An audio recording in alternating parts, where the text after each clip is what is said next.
My best buddy tricked me into coming to his villa. He said he had a sweet and obedient little sister he wanted to introduce to me. The moment I stepped inside, he locked the door from the outside. Sure enough, there was a stunning beauty standing in the living room. But she was his older sister, the very same ice-cold ex-girlfriend who dumped me 3 years ago. My buddy yelled from outside the door, "Hey, James! If you don't get back together with my sister today, she's gonna make my life hell. I'm begging you." I looked at the woman in front of me. She still had that haughty, superior attitude. Her eyes were cold, like they could freeze everything in sight. I just wanted to lie low. I just wanted to be a useless slacker, stuffing my face and waiting to die. What the hell was going on here? Chapter 1. James, help a brother out. The limited edition motorcycle just arrived in my garage. Come over and check it out for me. Michael's voice, on the phone, sounded excited like he'd just hit the jackpot. I was lounging by the temperature-controlled pool in my penthouse apartment, soaking up the 3 o'clock afternoon sun, listening to some mellow tunes. On the floating tray drifting nearby was a plate of freshly sliced chilled fruit and a glass of my homemade plum wine. Man, this was the life. This was my ultimate truth, just lying around. But it had to be lying around in style. As a proud transmigrator, I jumped into a feel-good male lead novel I'd once read. Lucky for me, I didn't become the protagonist or the villain, but a cannon fodder character who gets slapped down by the main guy right at the start. He was a second-generation rich kid, the young master of the Lin family, James Lin. Every cloud has a silver lining. This James Lin might have been cannon fodder in name, but in reality, his family empire was already being run smoothly by a bunch of workaholic war god subordinates. Their hidden strength even surpassed the original story's protagonist. The original host seemed fed up with all the cutthroat business battles, just wanting to be a puppet boss, dumping everything on his trusted aides while he focused on enjoying life.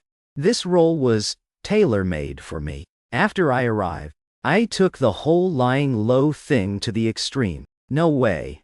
I lazily flipped over, popped a piece of honeydew into my mouth. What's so great about a motorcycle? Is it better than lounging in the sun? Bro, this is the real deal, legit stuff. Only 10 in the whole world. If you don't come, I won't be able to sleep. Michael wailed dramatically on the other end. I sighed. Michael, my only bro in this world. A silly, sweet, second-gen rich kid. Simple-minded but built like an athlete. He was also the biological little brother of my ex-girlfriend, Sophia Liu. 3 years ago, Sophia and I broke up, under the worst circumstances. That Ice Queen CEO had stood in front of a crowd, looking at me like I was a pile of trash, and spat out, "James Lin, you're just mud that can't stick to a wall. What do you know besides partying and fooling around? We don't belong in the same world." Back then, I hadn't transmigrated yet. The original host was deeply hurt and trashed the wedding that day, becoming the laughingstock of high society from then on. After I transmigrated, I had just one take on it: good riddance. Relationships are exhausting as hell. How could they compare to just chilling? Not going, stop bothering me. I was about to hang up when he screamed, "My sister! My sister's here too! She said she has something to talk to you about." Michael desperately played his trump card. I froze. Sophia Liu. What did that woman want with me? It's been 3 years. We hadn't even re-added each other on social media. Could the original plot be kicking off? Was she teaming up with the story's protagonist to take down her ex-fiancé? Me? 100 possibilities flashed through my mind, and every one meant my laid-back life was about to get seriously disrupted. No way. I had to check it out. I needed to nip any threats to my chilling career in the bud. Address. I sat up, my voice turning cold. Half an hour later, I drove up in the most ordinary car imaginable, pulling up in front of Michael's over-the-top mountainside villa. Michael bounded out like a golden retriever to greet me, his face all flattery. "James, you finally made it." I shot him a glance and headed straight inside. "Where's Sophia?" In the living room." Michael's eyes darted away a bit. I stepped into the living room and immediately spotted the woman. She was in a impeccably tailored white suit, her long hair neatly pinned up at the nape of her neck. Standing with her back to me in front of the massive floor-to-ceiling window, her figure was solitary and aloof, like a lotus blooming on a snowy mountain peak. Hearing my footsteps, she slowly turned around, 3 years apart, and she seemed even more beautiful, but colder than before. That exquisite face showed no emotion, her lovely eyes calmly gazing at me, like I was a stranger. The lingering emotions from the original host stirred faintly in me, but I quickly shoved them down. Trouble. That was my first impression of her. Just then, the door behind me clicked shut, followed by the sound of it locking. I spun around in surprise, Michael's big face vanishing behind the door. From outside came his near-tearful wail. "James, I'm sorry. If you don't agree to get back with my sister today, she's gonna kill me. Please, just stay in there and talk it out." Damn. I took a deep breath and turned back to Sophia's unwavering eyes. She just stared at me silently like that, the awkwardness so thick, you could dig out a penthouse with your toes. I rubbed my temples, feeling like my grand plan of lying low was facing its biggest crisis ever. Is Michael telling the truth? I broke the silence first. Are you really gonna kill him? Sophia's lashes fluttered slightly, as if thrown off by my blunt question. Finally, she spoke, her voice as cold as her demeanor. "He's talking nonsense." "Oh," I nodded. "Then tell him to open the door. I have things to do." My things being going home to keep lounging. Sophia looked at me, her lips parting slightly, but, in the end, she said nothing. She just picked up a stack of documents from the coffee table and handed them to me. "What's this?" I didn't take it. "An agreement." "What kind of agreement?" "A reconciliation agreement." I smirked. In all my years, this was the first time I'd heard of signing a contract to get back together. "Sophia, are you confused or something?"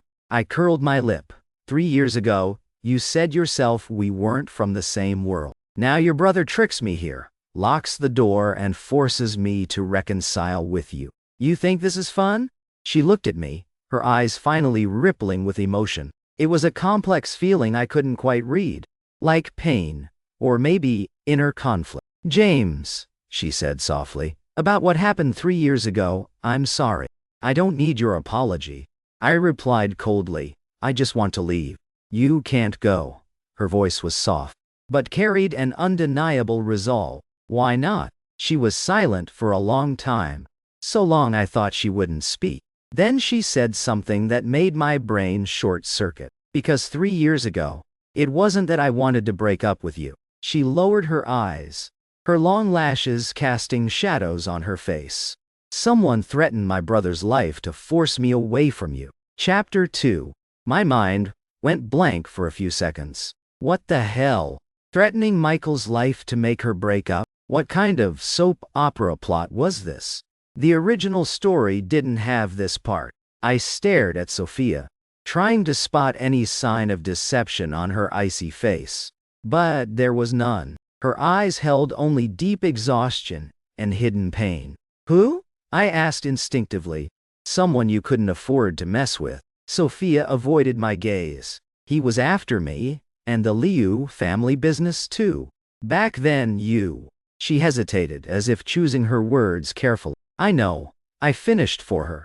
"Back then, I was a useless playboy. Couldn't protect you, couldn't protect the Liu family, and might even drag the Lin family down with me, right?" Sophia's body stiffened slightly. I stared at Sophia, searching for any trace of a lie on her icy face. But there was none.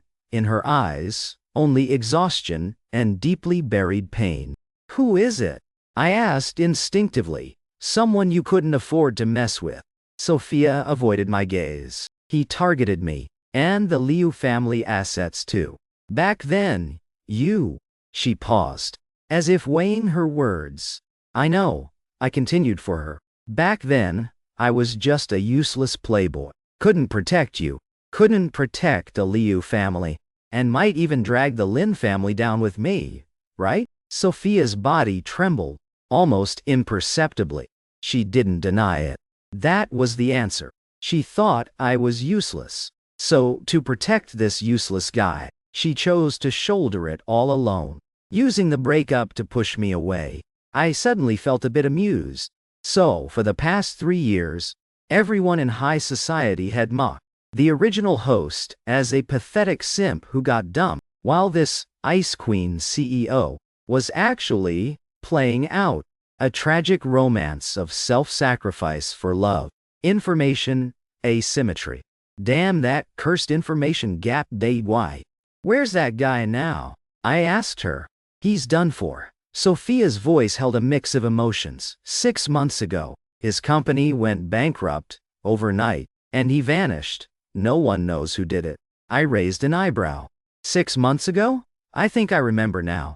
I just transmigrated not long before. One night, I wanted to eat at a famous private restaurant on the west side of the city, but was told someone had booked the whole place for a month. I was pissed off, thinking the guy was way too obnoxious, ruining my mood for a good meal. So, I called Uncle Chung, my all-powerful butler. I remember saying, "Uncle Chung, there's this Wang guy on the west side making too much noise. Make him quiet down a bit." After that, well, there was no after. The next morning, Uncle Chung reported that from now on the restaurant was mine to visit anytime. I didn't think much of it then, assuming Uncle Chung had just warned the guy. Looking back now, Uncle Chung's interpretation of quiet down was a tad too profound. So after all that circling, I'd unknowingly solved Sophia's problem myself, only to get dragged here by her brother for a forced reconciliation. This world really is one messed up loop. So, I looked at Sophia to piece it all together. The threat's gone. So now you're picking up this useless guy again? My tone dripped with sarcasm. Sophia's face went pale. She gripped the documents tightly, her fingertips turning white from the pressure. "That's not what I mean," she whispered. Just what? I just want to make it up to you." "Make it up?" I sneered. "How?" "By signing this agreement, faking a reconciliation, then putting on a lovey-dovey show for the world to ease your guilty conscience from the past 3 years, and conveniently reassure your idiot brother too?" Sophia was left speechless by my retort, her lips pressed into a thin line. Clearly, I'd hit the nail on the head. "Miss CEO Liu." I stepped forward, leaning in close to her, lowering my voice. "Do you think I'm still the same fool from 3 years ago, doing whatever you say? We were so close. I could smell the fresh scent of her perfume, see her lashes trembling faintly. She really was beautiful. An aggressive kind of beauty that once you saw it, you couldn't look away. Skin glowing white, features delicately sculpted like a work of art. But, too bad. Even the most beautiful art, if it brings trouble, is something I want no part of." My closeness made her uncomfortable. She instinctively stepped back, creating some distance. "You can review the agreement's contents first." She placed the file on the coffee table, regaining her usual Ice Queen CEO poise. "It won't harm you in any way." I glanced at it. Reconciliation Relationship Agreement. Party A, Sophia Liu. Party B, James Lin. The gist was, both parties voluntarily resume a romantic relationship for a term of 1 year.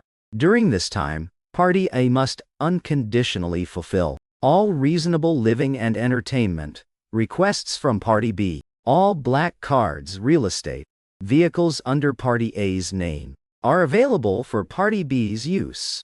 During the agreement, Party A is responsible for resolving all commercial or non-commercial issues arising from the relationship. After 1 year, the agreement automatically terminates, and party A must pay party B a mental damages fee in the 9 figures.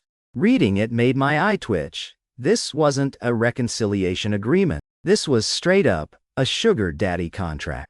And the kind where you pay to beg to be sponsored, no less. What did Sophia take me for? Some gigolo you could buy off with money. Though the terms were insanely good, for someone like me, dedicated to lying low, it was like pie falling from the sky. But hey, I, James Lynn, have my pride. Gotta think this through. Well? Sophia asked after my long silence. It's crap. I shoved the agreement back to her. I'm not interested in your money. Kidding me? I've got more money than I know what to do with. Why would I need yours? Sophia's eyes darkened. Then, what will it take for you to agree? I don't want anything. I cut her off. Sophia, we're over and done. You take your high road. I'll take my low bridge. What's past is past. Now tell your brother to open the door. My attitude was firm. Sophia looked at me, her eyes slowly reddening. That once impenetrable ice fortress seemed to be starting to melt. James, her voice carried a hint of plea. Just do this for me, okay? Just 1 year. Why do you have to do this? I wondered. Because. She took a deep breath, as if steeling herself. Because my grandfather, he knows why we broke up, and that the guy was taken down. He gave me a 1-year deadline. If I can't win you back, I'll have to accept the family-arranged marriage. I was stunned. There was this plot twist too? What the hell did that have to do with me? Sophia smiled self-deprecatingly. The Liu family needs a strong marriage alliance to solidify our position. Before, with that threat hanging over us, Grandpa could turn a blind eye. Now that the danger's gone, my only value left is that much. I looked at her. This Ice Queen CEO, decisive and dazzling to outsiders, now seemed like a puppet bound by family fate. She was too proud to ever beg me outright, so she could only use this contract trick, offering compensation to buy a year from me. The living room fell into a prolonged silence. Outside, Michael was still persistently banging on the door. James, sis, how's the talk going? Sis, don't get worked up. Whatever you do, don't get physical. I sighed. What a hassle. One big problem dragging along a little one. I glanced at the agreement on the coffee table, then at the woman with red-rimmed eyes, but still standing defiantly straight in front of me. Screw it. Might as well do a good deed and save this misguided CEO. Besides, if I didn't agree with that idiot Michael's personality, who knows what stupid stunt he'd pull next? And, with Sophia's stubborn streak, if she really went through with the arranged marriage, things could get messy. My laid-back life dreaded these tangled, inescapable dramas most.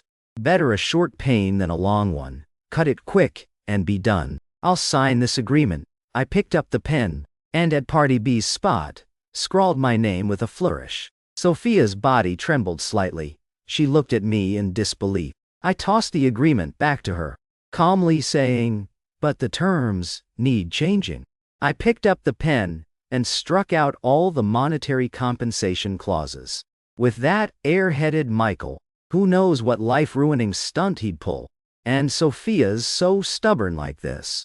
If she really went through with the arranged marriage, God knows how wrecked things would get. My laid-back life dreaded these endless, unbreakable twists most. Better a short pain than a long one. Chop it fast and move on.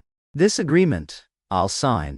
I picked up the pen, and at Party B's spot, signed my name with a flourish. Sophia's body trembled slightly. She looked at me in disbelief. I threw the agreement back to her, and said calmly, "But the terms need changing." I picked up the pen, and on the agreement, struck out all the monetary compensation clauses, then added a line at the end. Additional clause.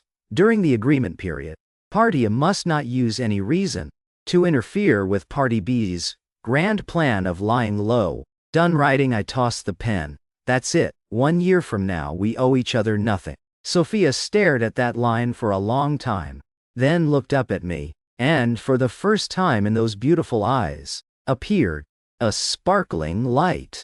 Okay, she replied softly. Chapter 3. Agreement complete. Michael was finally let in. He looked at us, then at the agreement on the table, his face blank with disbelief. That's it? Deal sealed? He sidled up to me, whispering, James, you didn't get shortchanged, did you? My sis didn't strong-arm you, right? I glared daggers at him. Sophia shot him a cold glance. Scrammed eye. Yes, ma'am. Michael bolted like he'd been pardoned, but not before winking at me and mouthing, good luck. The living room was back to just me and Sophia. The atmosphere suddenly awkward again. So, I cleared my throat. Since it's a contractual relationship, there are a few things I need to make clear up front. Go ahead. Sophia sat up straight, looking extremely serious and attentive. First, to the outside world, we're lovers. But privately, we stay out of each other's business. You don't get to nag me about what time I wake up, what I eat or drink, or whether I'm grinding games or binge watching.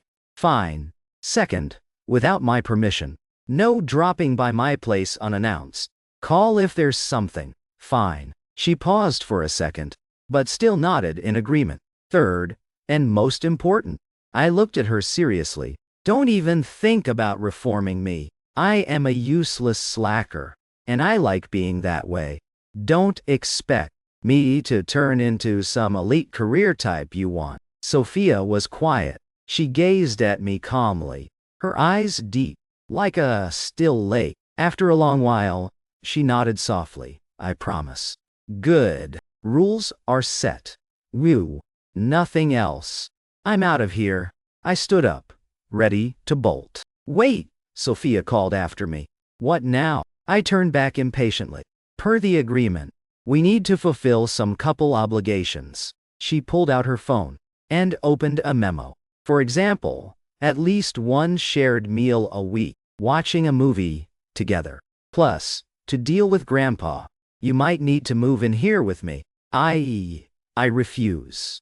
I said firmly, you kidding?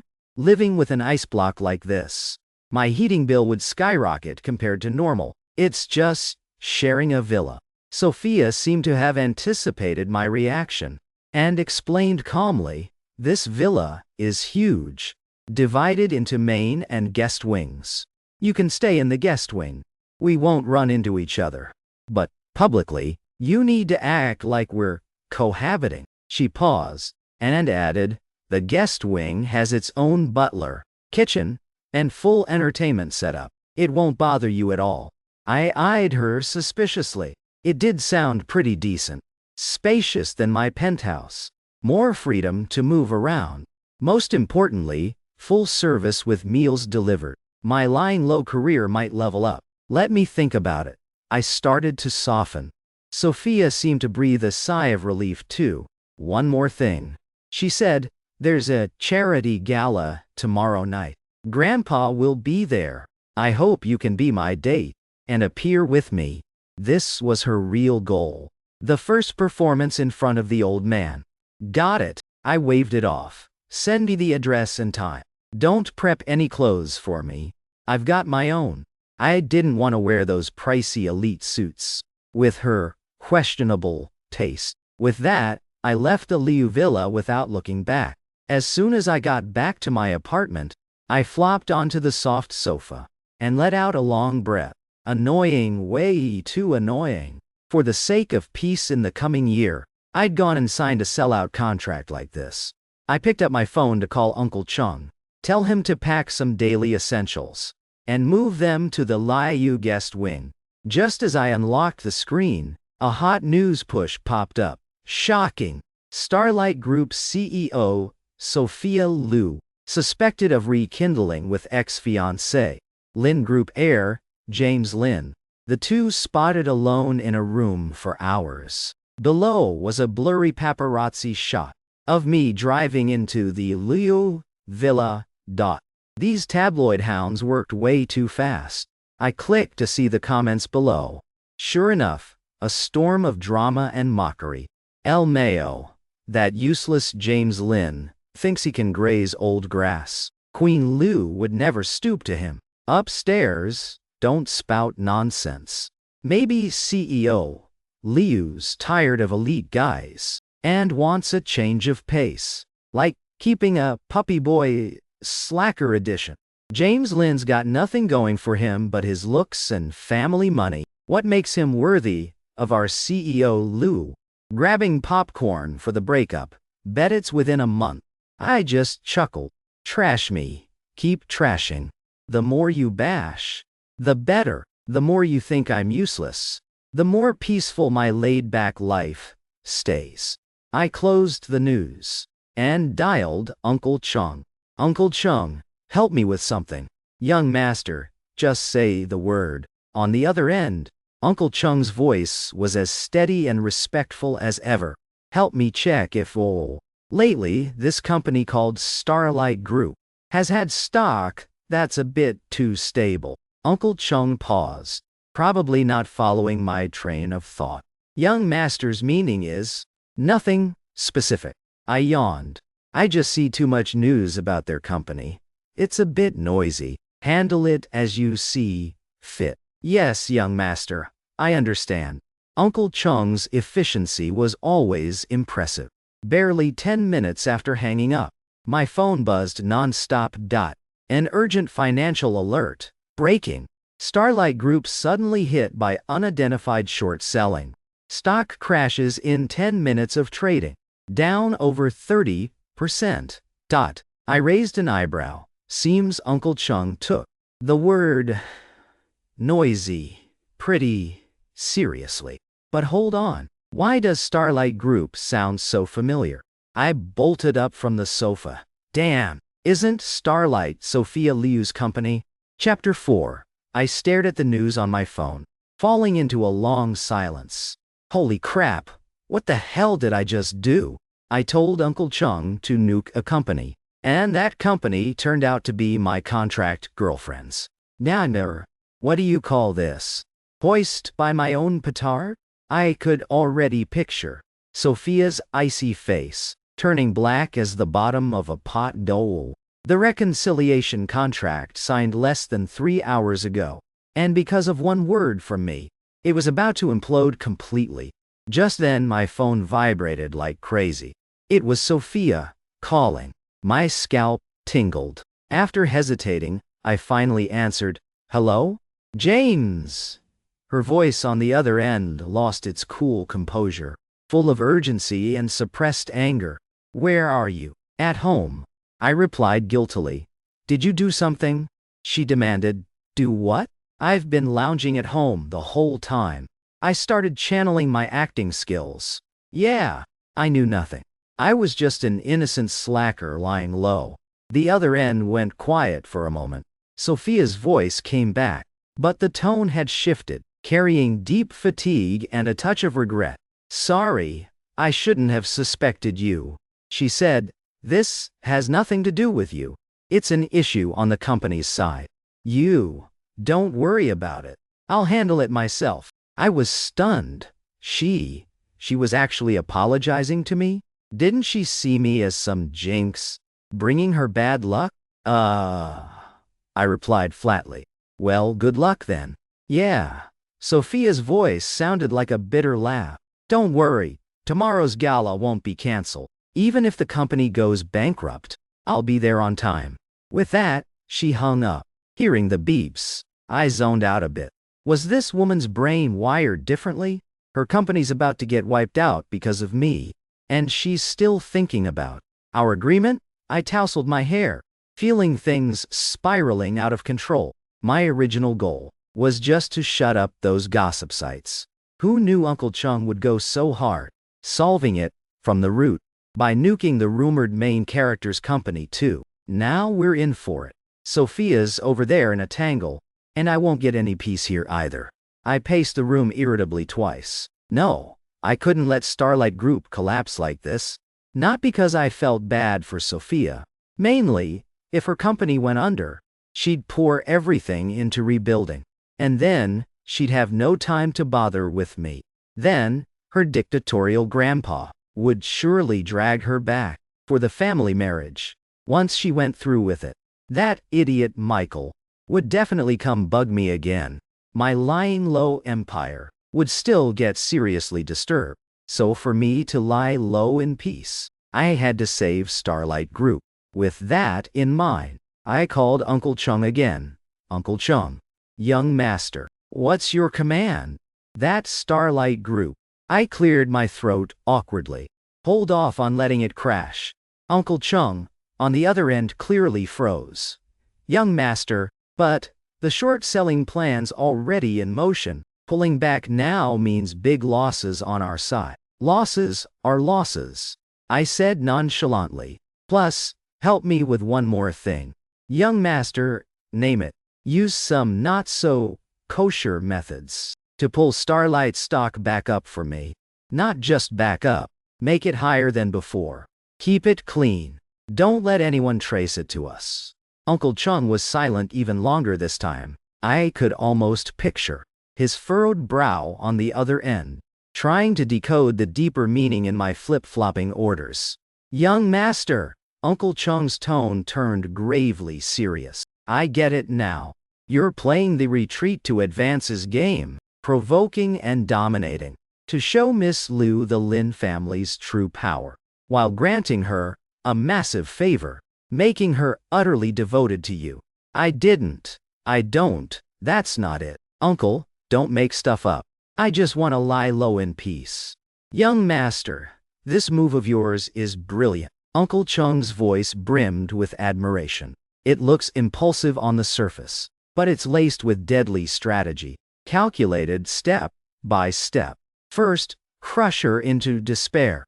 Then, swoop in like rain in a drought. This extreme push-pull technique could shatter any woman's defenses. Your subordinate is in awe. I gaped, speechless. You war god underlings. Are you all afflicted with overactive imaginations? Fine, fine. I waved helplessly, even though he couldn't see. Just do as I said. Get on it. Yes. Mission accomplished guaranteed. I won't let your efforts go to waste, young master. After hanging up, I felt utterly drained. Talking to this crew was more tiring than 10 math problem sets. I collapsed onto the sofa, opened the finance app, watching Starlight Group's stock chart plummeting almost vertically at 90 degrees, and silently lit an incense for Sophia, hoping she could hold on. Meanwhile, in the CEO's office at Starlight Group, the atmosphere was tense enough to freeze solid. Sophia stood before the massive floor-to-ceiling window, her face as still as water. In front of her was a row of company executives, each wearing a look of utter despair. Found anything yet? Who's really behind this stab in the back? Sophia's voice was bone-chilling. A man, with gold-rimmed glasses, the company's finance director, wiped cold sweat from his brow, and stammered, "We checked. Can't trace the opponent's funds. They're scattered across hundreds of offshore accounts worldwide. Methods incredibly clean and ruthless. Like a ghost. All our firewalls are just decorations to them. What about our rescue funds? How long can we hold? We can't hold anymore. The opponent's firepower is overwhelming. Our money's like salt in the ocean. Not even a ripple. Just 10 more minutes. No, 5. And we'll be completely wiped out." The office sank into deadly silence. Everyone knew what wiped out meant. It meant Starlight Group, the fruit of Sophia's years of hard work, would vanish from the business map today. Sophia closed her eyes. She couldn't fathom who she offended. For them to use such thunderous tactics to drive her to death. Remnants of that old force? Or a new business rival? Countless faces flashed through her mind, but absolutely not James's lazy face. In her heart, James might be useless. But he wasn't the type for these maneuvers. He probably didn't even know what short selling meant. She was even regretting suspecting him earlier. "Miss Liu," the finance director said in a choked voice. We should prepare to file for bankruptcy." "No!" Sophia snapped her eyes open. Those beautiful eyes, ablaze with unyielding fire. "It's not over till the last second." She picked up her phone, found a number she thought she'd never dial again. It was her grandfather's personal assistant. She could lose, but she couldn't lose ambiguously, wiped clean like this. Even if it meant begging, she had to for herself, for the employees who'd followed her all these years. Grasp one ray of hope. But right as her finger hovered over the call button, oh my God, a trader who'd been glued to his computer screen suddenly yelped in shock. All eyes immediately focused on the massive electronic display. The chart that had bottomed out, a hopeless sea of green, suddenly pumped with divine energy, veering up at an impossible angle. A massive red candlestick rocketed skyward. What the hell? The finance director was so shocked his gold-rimmed glasses nearly fell off. I don't know either. Suddenly, huge buy orders flooded in like a torrent. They're crazy. Are they all insane? Whoa, it's still climbing. We've recovered half the lost points already. It's back, all back. Not just back to where it was. It's shattered today's opening high. Limit up. Our stocks hit the daily limit. The office, dead silent at first, erupted in cheers. People hugged, crying and laughing, like celebrating a return from the dead. Only Sophia stood quietly in place, staring at that blazing red limit-up line, dazed like in a dream. She couldn't grasp what was happening. Hell and heaven, separated by a split second. Who had such godlike reach to turn the tides in mere minutes? She picked up her phone, glanced at her contacts. The name James Lin plunged her into thought. Could it be? No, impossible. She immediately dismissed the ridiculous idea. He was just a slacker. Had to be a coincidence. Or some business tycoon, spotting Starlight's potential and stepping in. Yeah, that had to be it. Sophia took a deep breath, forcing herself to calm down. But for some reason, James's always mocking lazy face kept lingering in her mind, impossible to shake. Chapter 5. The charity gala, the next day, was held at the city's most luxurious hotel. When I arrived, the entrance was packed with all kinds of supercars. I stepped out of my everyday beater car, in comfy, casual clothes, looking totally out of place amid the crowd, in suits, leather shoes, and glamorous gowns. The doorman didn't even bother glancing at me. If I hadn't pulled out the invitation, he probably would have straight up treated me like a lost bum and shooed me away. I shrugged indifferently and walked into the ballroom. The second I entered, I became the center of attention. Countless eyes shot my way, full of contempt, mockery, and that look of waiting for the show. Isn't that the Lin family slacker? How'd he even show his face here? Dressed like that for a gala? What a low-class joke. Heard he's clinging to Sophia Liu again. No idea what she sees in him. Just the pretty face? I played deaf, casually heading to the buffet to start my food raid. This Boston lobster's not bad. Pretty fresh. Caviar's okay too, though the toast slices are a bit overdone. This French escargot's fire was a tad low. I munched while critiquing silently. To me, the only point of these galas was the free food, show, and the flavors were decent enough. Right as I focused on tackling a medium-rare beef Wellington, a cold voice sounded behind me. "You're here?" I turned around. Sophia had appeared out of nowhere. Today, she wore a long black strapless gown, exposing her flawless shoulders, collarbones, and swan-like neck. Her long hair pinned up high, makeup subtle yet perfect. She looked like a black rose blooming in the night, elegant and aloof. Her appearance instantly drew every eye in the room. Yeah, still chewing beef. I mumbled, that dress is nice, makes you look slimmer. Sophia's mouth twitched slightly. Couldn't you change into something else? She lowered her voice, her tone full of exasperation. Why bother? This feels comfy to me. I pointed at my t-shirt and jeans. Sophia took a deep breath, as if holding back anger. Forget it. She gave up arguing with me. Follow me. Grandpa's over there. I wiped my mouth with a napkin and sauntered after her through the crowd. The whole way, I could feel envious stares boring into my back. In a quiet corner, few noticed, I met Sophia's grandfather, Old Man Liu, an old man with snow-white hair, but still sharp as a tack. Seeing me, a keen glint flashed in his cloudy eyes. So you're the Lin kid, huh? The old man sized me up from head to toe, his tone far from friendly. Hello, sir. I nodded politely. Old Man Liu snorted coldly. Heard you and my granddaughter are back together? Yes, sir. Before I could speak, Sophia jumped in quickly, looping her arm through mine. Her arm was ice cold, even through my thin t-shirt. I felt the chill. My body tensed a bit, still not used to this intimate contact. Back together, eh? Old Man Liu clearly didn't buy it.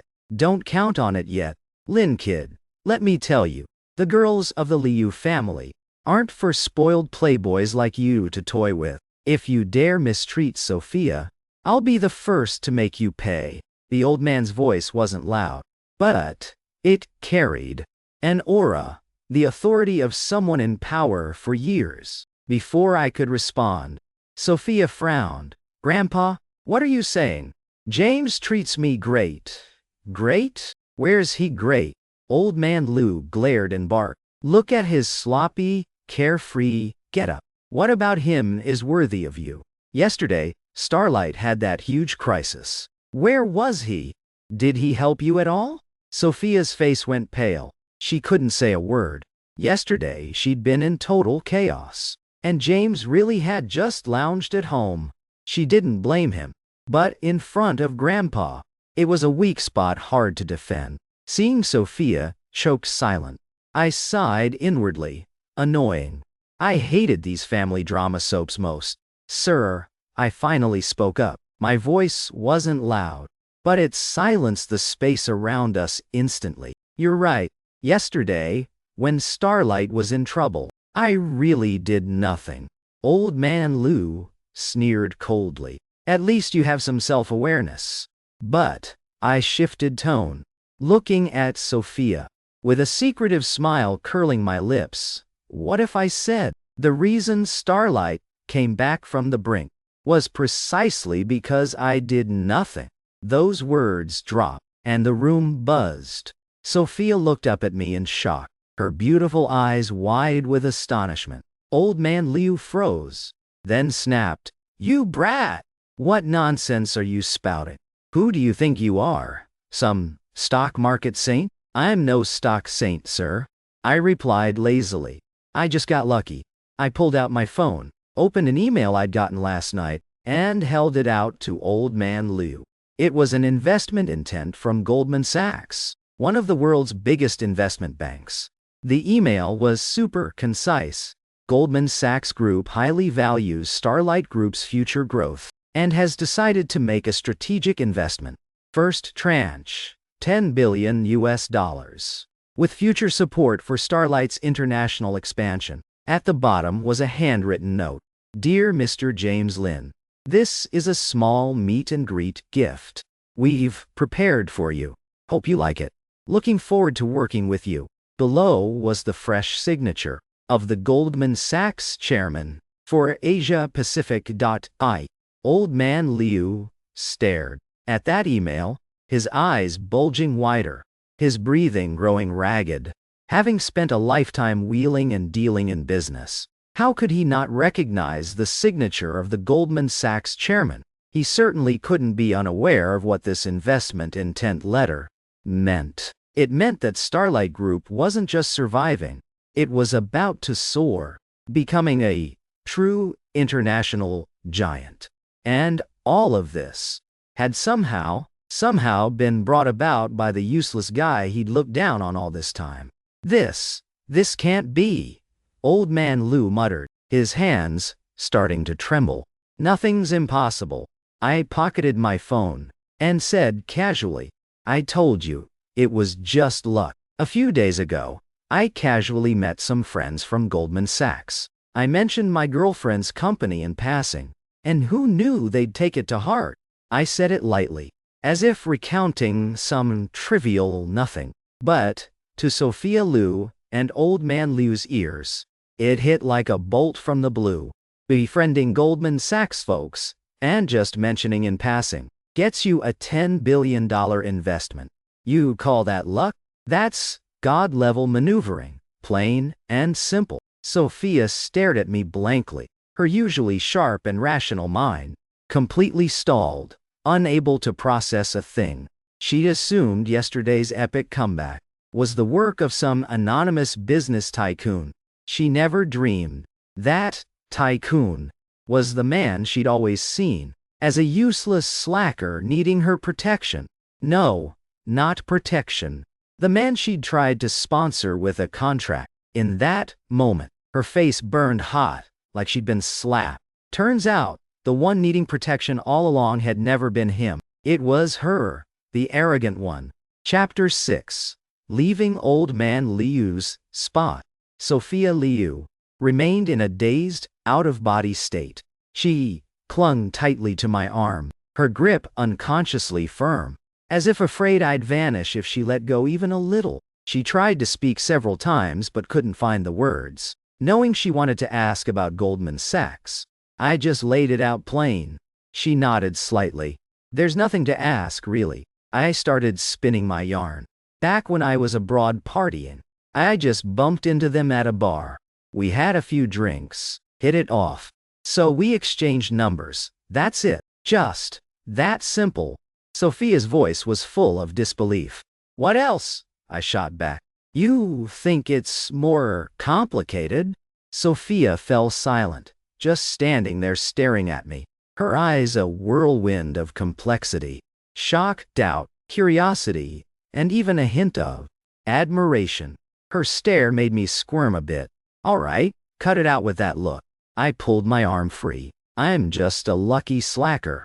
That's all.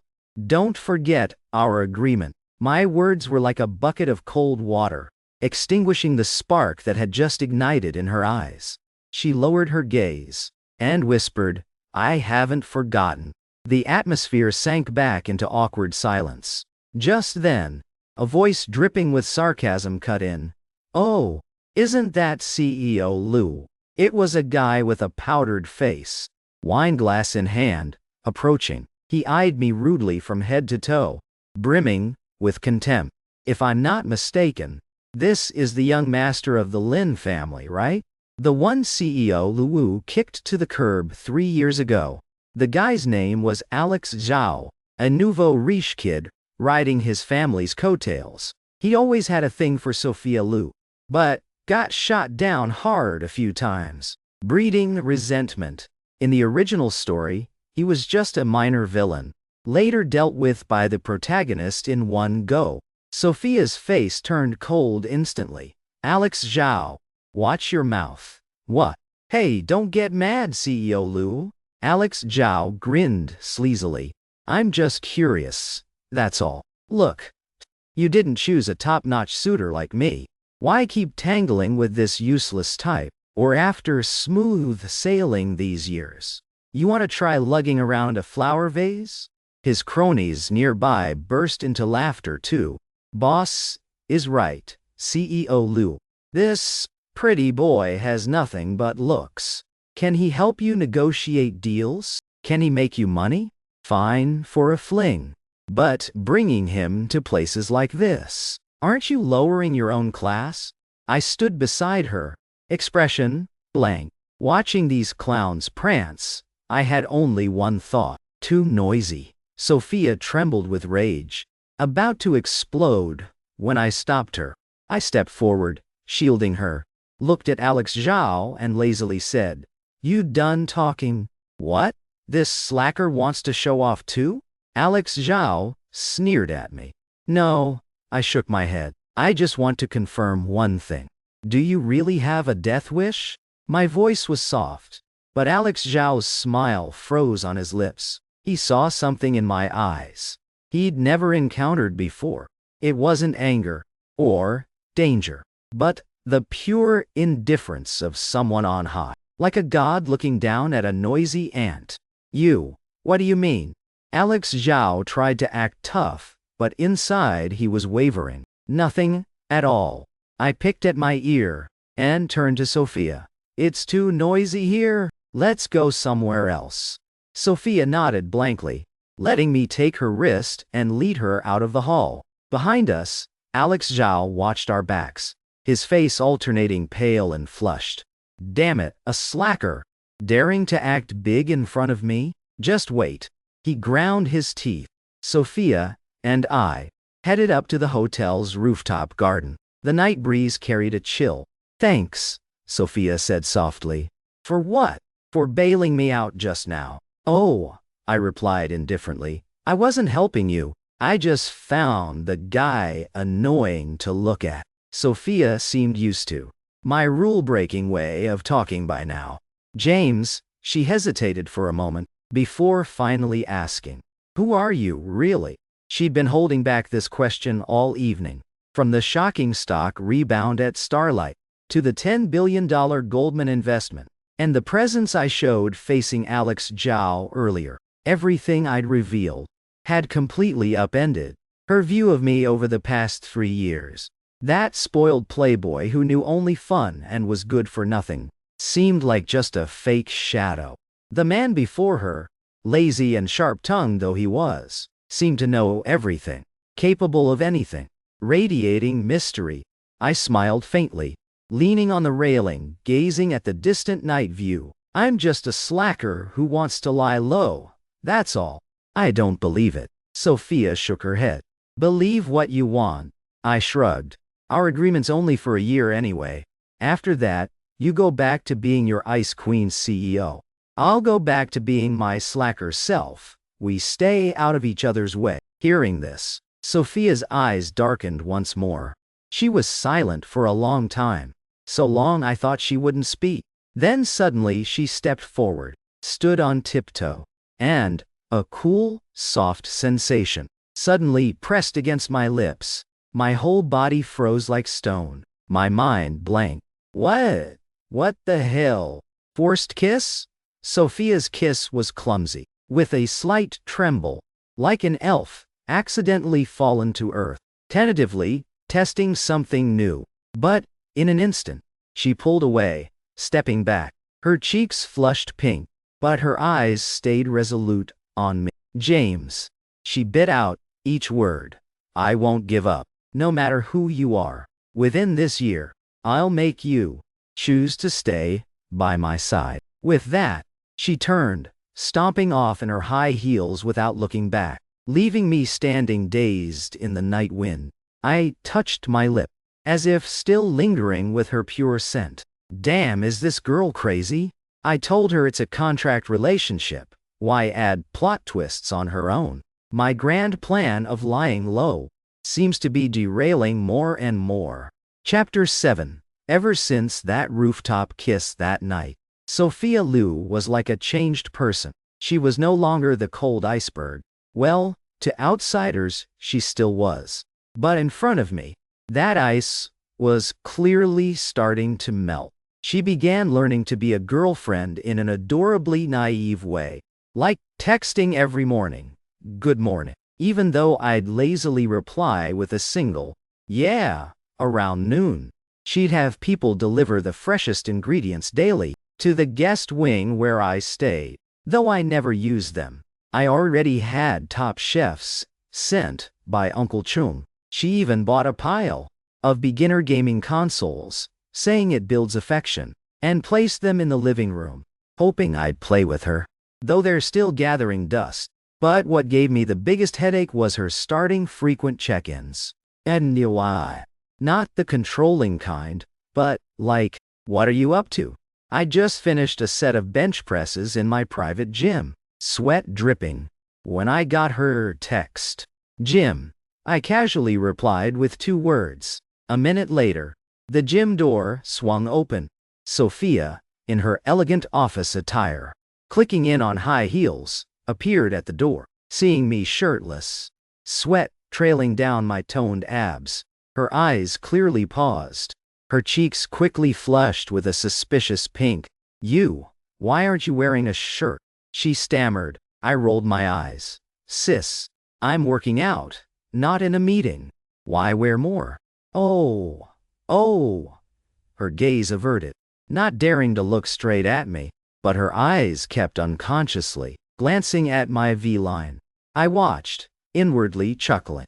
Keep acting. Go on. Something up? I grabbed a towel to wipe sweat, deliberately flexing my perfect back muscles.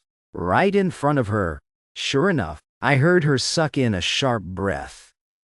Nothing. She tried to stay calm. I was just passing by. And thought I'd check on you. Seen enough? Yeah. Then you can go.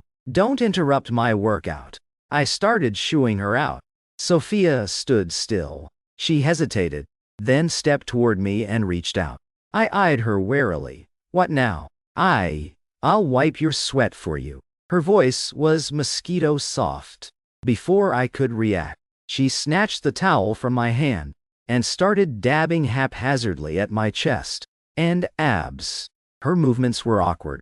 Her touch light, more like caressing than wiping. Her fingertips accidentally brushed my abs. Cool sensation. But it instantly triggered a reaction in a certain part of me. Damn. I cursed inwardly. Is this girl doing it on purpose? I grabbed her wandering hand firmly, my eyes darkening. Sophia Lu, are you playing with fire? My voice came out a bit hoarse. Sophia, startled as I gripped her wrist, looked up, meeting my aggressive gaze. Her face reddened even more, like a ripe apple. I didn't. I sneered, pulling her hand down and pressing it against my firm abs. Then what's this? Her palm against my hot skin, clearly feeling the tight muscles beneath. She froze, stiff, like acupunctured, not daring to move. Satisfied with what you're touching, I leaned down, whispering in her ear. Hot breath, brushing her delicate earlobe. Her ears quickly turned, a noticeable pink. She mumbled incoherently, her logic system completely fried. Seeing her shy and flustered like that, I suddenly found it amusing. Teasing this iceberg might be more fun than lying low. Want to try touching somewhere else? I kept tempting her. Just then, my phone rang annoyingly. It was Uncle Chung. This damn call. Not early, not late. I released Sophia and went to a corner to answer. Young master, that company you told me to watch has movement. Which company? Kaisheng Group. The Zhao families. Ah, that powdered-face guy. What's he up to? He seems to be secretly linking up with a few companies, preparing to ambush Starlight's international business. Uncle Chung's voice was calm as ever, like recounting trivia. I frowned. This guy's really tired of living. Got it, I said casually. Let him play. Tell me when he's all in with his fortune. Yes, young master. After hanging up, I turned back to see Sophia still dazed there, the flush on her face not faded. Heard everything? I asked. She nodded, eyes worried. Alex Zhao. Relax. I cut her off. Just a flea. Won't hop for long. I was telling the truth. But to Sophia it sounded like comfort. She looked at me, eyes full of emotion. James, she said, thanks. But stay out of this. I can handle it myself. She wasn't used to relying on me yet, or maybe she still didn't believe I could solve business problems like this. In her eyes, I might be a bit mysterious, a bit powerful, but in business tactics, surely no match for a pro CEO like her. I couldn't be bothered to explain. Suit yourself, I shrugged. Just don't come bothering me. With that, I grabbed my jacket to leave the gym. My lying low plan had been wasted 2 hours by this girl today. I needed to catch up on sleep. Just at the door, Sophia called after. "James!" I turned and saw her striding up to me. Then, to my surprise, she tiptoed, arms around my neck, and kissed me again. Initiative. This kiss was no light touch anymore. It carried a reckless abandon, a determination to bet it all. Chapter 8. In the days that followed, Sophia really threw herself into dealing with Alex Zhao. She dove headfirst into work, out early, home late every day. No time even for good morning texts. Just what I wanted. Her being busy meant no one disturbed my lounging. Every day I'd sleep till I woke naturally. Then have the chef whip up a lavish brunch. Afternoons, gym, swim, or watch a classic film in my private theater. Evenings, tinker with my wine brewing hobby. Life was utterly carefree. That afternoon, I was reclining on the garden swing chair, savoring my new lychee wine, when Michael called again. "James, save me! James, save me!" Right off the bat, that wailing ghost howl. "What now?" I frowned. "My sister, she's about to break." Michael babbled like he was on the verge of tears. "That Zhao punk dug up a pack of old wolves from Wall Street somewhere. They're savagely attacking her company on the international market. She's gone 3 days and nights without sleep. The stock's tanking beyond recognition." I swirled my wine glass, watching the clear liquid inside, and asked casually, "Oh, really? How much has it dropped?" "Almost to the floor." "James, think of something quick. Don't you know people at Goldman Sachs? Get them to help." "Why should I?" I countered. Michael froze. "Huh? Isn't she your girlfriend?" "Contract girlfriend," I corrected. "Besides, she said she'd handle it herself, told me not to interfere. But now she really can't hold on anymore." Michael whimpered. I snuck a peek at her earlier. She was alone in her office, eyes all red and puffy, desk covered in coffee cups. It broke my heart. I went quiet, Sophia's defiant face flashing in my mind. That woman always insisted on shouldering everything alone. "James, I'm begging you," Michael pleaded on the line. "I can't just watch her collapse like this.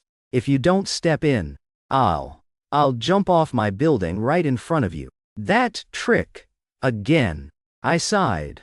"Fine." Hanging up, I drained the remaining lychee wine. The wine was good, but my mood was ruined. I pulled out another phone. This one had only one contact, Uncle Chung. I sent a message. "Can we reel in Zhao's side now?" Almost instantly, the reply, "Yes, young master."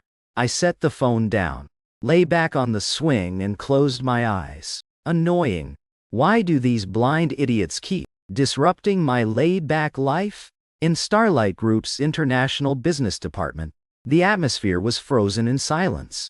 Sophia stood before the massive electronic screen, staring at the all-green candlestick chart, her face pale as paper. Behind her, a group of elite experts wore ashen faces. "We've lost." A blue-eyed, blonde trader dropped his mouse helplessly. "The opponent's capital is like an endless ocean. All our resistance is futile." 3 days, full 3 days and nights without sleep. They'd tried every trick, mobilized every resource, but ended up crushed like a landslide. The ones Alex Zhao brought in this time were the most ferocious vultures from Wall Street. Their attacks were precise and vicious, every move lethal. The international market Starlight had built painstakingly over years was torn apart in just 3 days. "Miss Liu," the secretary approached, voice hoarse. "Alex Zhao just sent an acquisition offer." He handed over a document. The buyout price, listed, was nothing short of an insult. He didn't just want to win. He wanted to crush Sophia's pride underfoot. Sophia looked at the document, her body swaying slightly. nearly losing her balance. She'd lost, utterly wiped out. She'd thought she could protect the company well, and protect him too. She didn't want him risking more for her. Didn't want to owe him another favor. But reality slapped her hard. Just as she teetered on the edge of despair, the office door burst open. Miss Liu. Miss Liu. Look at this. An info monitor staffer stumbled in, holding up a tablet, face full of excitement and disbelief. Big change. Wall Street's in chaos. All eyes snapped there. On the tablet screen was a breaking news alert from the world's biggest financial news agency. Breaking. Wall Street hit by historic collapse. Over 30 top investment banks and hedge funds accused of market manipulation, insider trading, and other crimes, now under sudden raid by the SEC in coordination with the FBI. All involved parties detained, all assets frozen. In the news footage, countless financial elites in suits and leather shoes were handcuffed, escorted out of skyscrapers, faces horrified and dazed. One caught close up by the camera was the leader of the group attacking Starlight this time, the infamous Wall Street vulture, George Sorin. Below the report, a scrolling line. Sources say the lead for this operation came from a mysterious whistleblower. This person provided regulators with a thousands-page document of irrefutable evidence detailing all illegal activities by these organizations over the past 10 years. The office plunged into eerie silence. Everyone gaped at the report, brains unable to process what was unfolding before them. 1 second ago, they were starving wolves about to devour Starlight. The next, all prisoners. What the hell is this? Sophia was stunned too. She stared at the familiar yet strange faces on TV, at that thousands-page evidence document. A wildly absurd thought, uncontrollably rising from her depths. She spun abruptly, bolted from the office, into the elevator, racing straight to the parking lot. She didn't even change out of her high heels, floored the gas, speeding toward that house, both familiar and strange. She had to see him, right now. This instant, she had to see that man. Chapter 9. I was in the garden, meticulously dusting my precious wine jars. These were all ancient ceramic urns I'd had Uncle Chung collect from across the country, perfect for brewing wine, giving it a unique flavor. A screech of brakes and the clack of high heels on the gravel path shattered the garden's peaceful quiet. I didn't need to look up to know who was coming. James. Sophia rushed up to me, chest heaving wildly, forehead dotted with fine sweat. Clearly, she'd run straight here.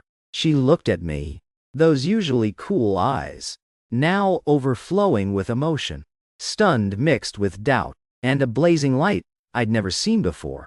It was you, wasn't it? She asked, voice trembling.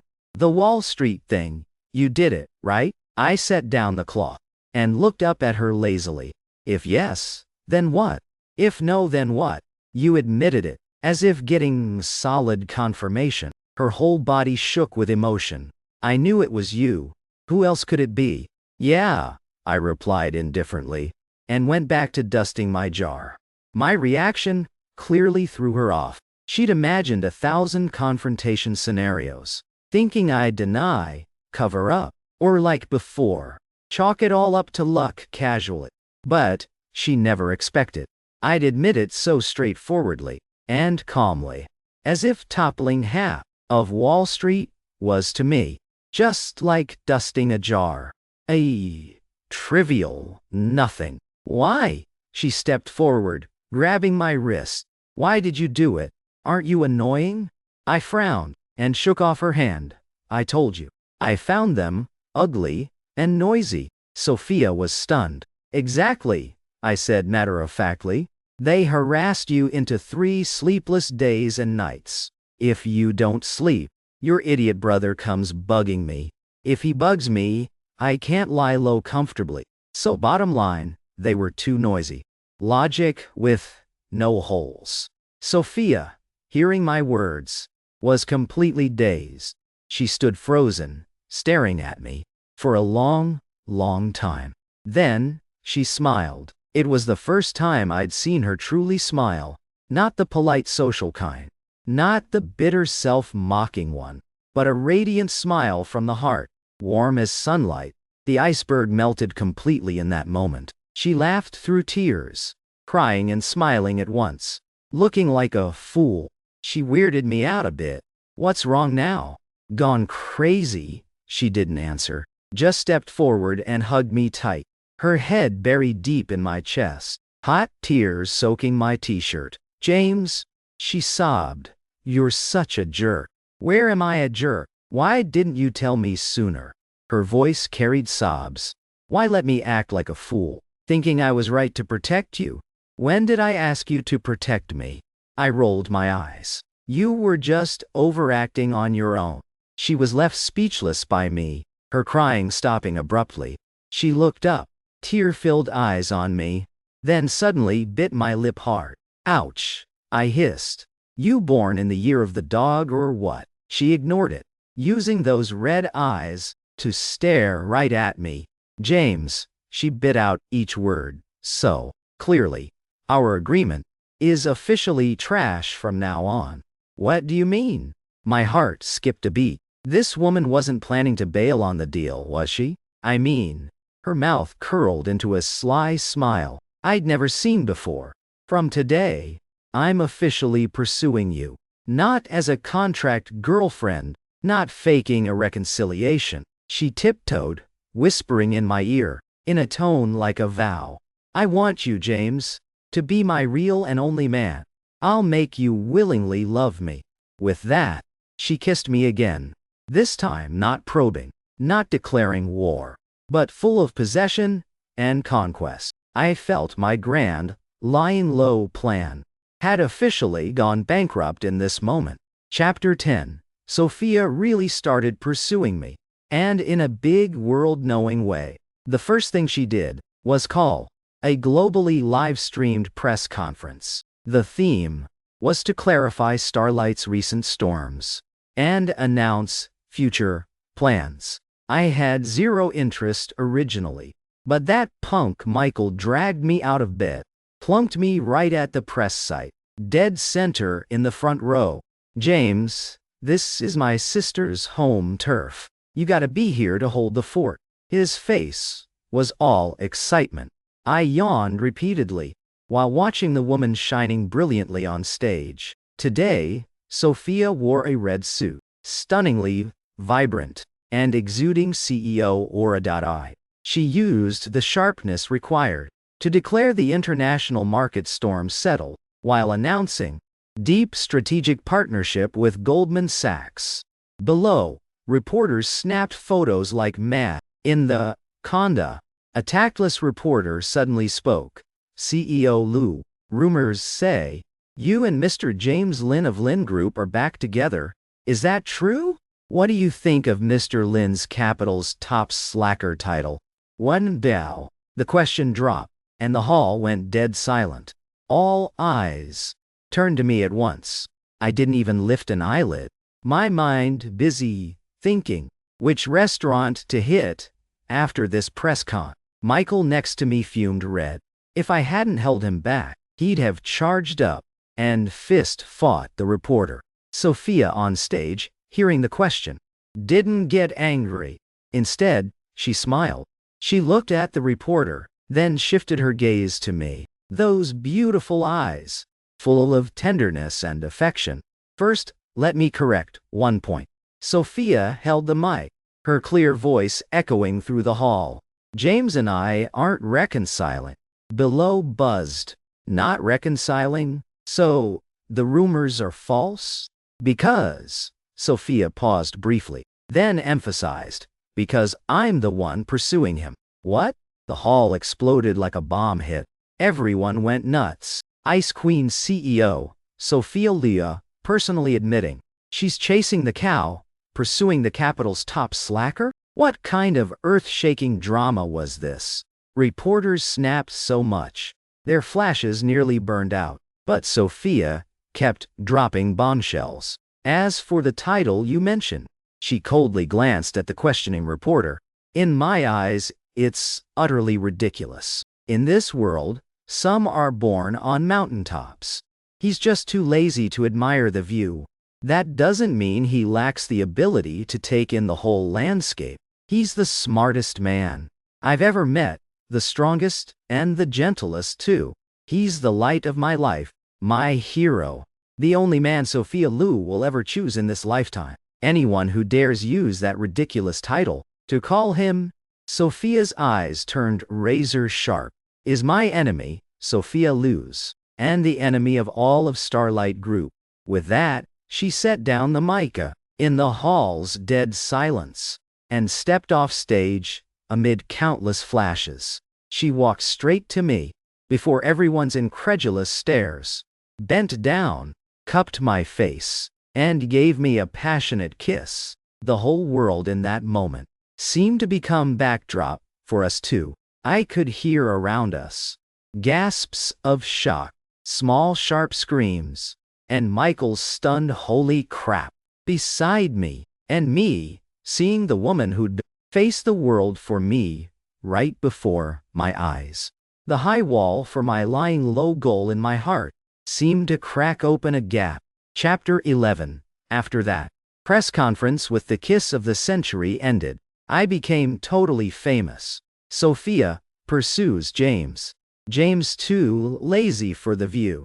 Capital's top slacker is actually a hidden boss. A slew of topics dominated social media hot searches.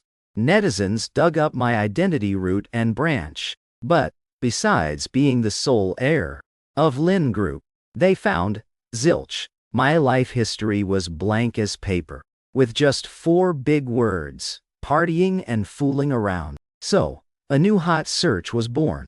History's strongest L lounger, James Lin. There was even a bolder one. James, still not up today.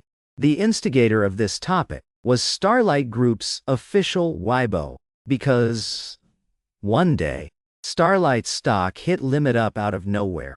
Countless shareholders and finance reporters analyzed like crazy. Finally, Starlight's official Weibo casually posted, "Stop guessing, no big news. Simply because our boss lady's in a good mood today.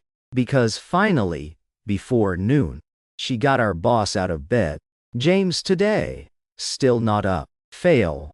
The post went up, and everyone lost it, just because the boss woke up. The stock hits limit up? What kind of fairy company is this? What kind of epic love is this?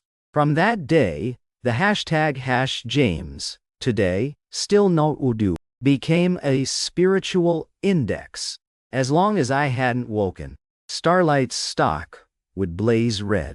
Once I was up, sorry, I rarely rose before afternoon. My lying low suddenly became the company's biggest good news.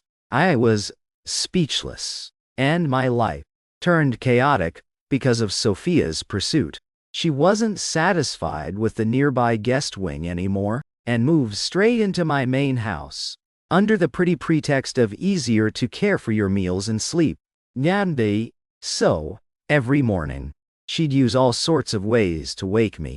Sometimes, the aroma of delicacies. She hired a team of world-top chefs, changing menus daily, making breakfasts from 8 cuisines for me. Sometimes, it was her, in seductive, silk nightgown, crawling beside the bed, fingertips lightly tracing my abs. I admit, this sweet trouble was hard to resist. But my lying low plan was truly wrecked. I not only had to deal with her nonstop pursuit tricks from her, but also the war god workaholic underlings pumped like chicken blood. Ever since Sophia was deemed future boss lady by them, this crew went mad, showing off to her. Today, one gifts a small island. Tomorrow, another buys a diamond mine. Uncle Chung topped them, straight up acquiring the world's biggest luxury group to gift Sophia. Just because once. Sophia casually complimented a bag from that brand. Sophia, half laughing, half crying from their antics, had to transfer all those assets to me. So every day I just lay there. And assets grew at insane speed. I felt I wasn't lying low anymore. I was lying to win. The feeling was thrilling yet exhausting. Chapter 12. Today, I rarely woke early for once, because Sophia said she wanted to take me somewhere. She blindfolded me and led me onto a private jet. Only when the plane landed did she remove the blindfold. Before me stretched an endless field of lavender in deep purple. The lavender carpets swayed in the wind, air filled with a pure, refreshing scent. At the field's end was a cute, little white wooden house. This is Provence. Sophia hugged me from behind, resting her chin on my shoulder. I bought the whole place. What'd you buy this for? For you. She kissed my cheek lightly. I know you like quiet, like brewing your own wine. Here's the best sunshine, best soil, and most importantly, me. Looking at the beauty before me, hearing the sweet words in my ear, a corner of my heart suddenly softened completely. Sophia? Yes? Did you forget our agreements only for a year? Her body froze. It's almost up now, I said. She went silent. I turned to face her. I looked straight into her eyes and emphasized, Miss CEO Liu, do you plan to keep pursuing me? Her eyes reddened suddenly. She bit her lip defiantly, saying nothing. If you say nothing, I'll take it as you giving up. Or you, I said and turned to leave. I won't. She suddenly hugged me tight from behind, voice laced with sobs. James, you're such a jerk. You clearly like me too. Why won't you admit it? When did I say, I like you? I still played hard. You. She was so mad she couldn't speak, just buried her head in my back, sniffling. I sighed softly, turned and pulled her into my arms, wiping the tears from her face. Come on. Stop crying, I said helplessly. Cry more and you won't be pretty. Who cares? She punched my chest lightly.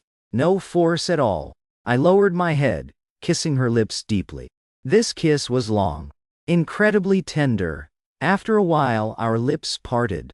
I looked into her tear-veiled but passion-burning eyes, and solemnly said, Sophia, I don't plan to stick to that 1-year contract. She froze. What I mean is, my mouth curled up into a radiant smile from the heart she'd never seen before. I want to sign a lifetime agreement. Party B's still me, but Party A can only be you. Sophia stared blankly at me, taking seconds to grasp the implication in my words. The surprise and ultimate joy instantly overwhelmed her. She said nothing, just hugged me tight once more, as if embedding herself into me. Under the brilliant sun amid the deep purple flowers, two figures entwined inseparably. Far off in the little wooden house, Michael held a long-range binoculars, excitedly yelling into the phone, Uncle Chung! Uncle Chung, my sister succeeded. James! He's smiling. He finally smiled. On the other end came Uncle Chong's relieved voice, full of comfort, too. That's great! The young master's lying low legacy finally has an heir. The end.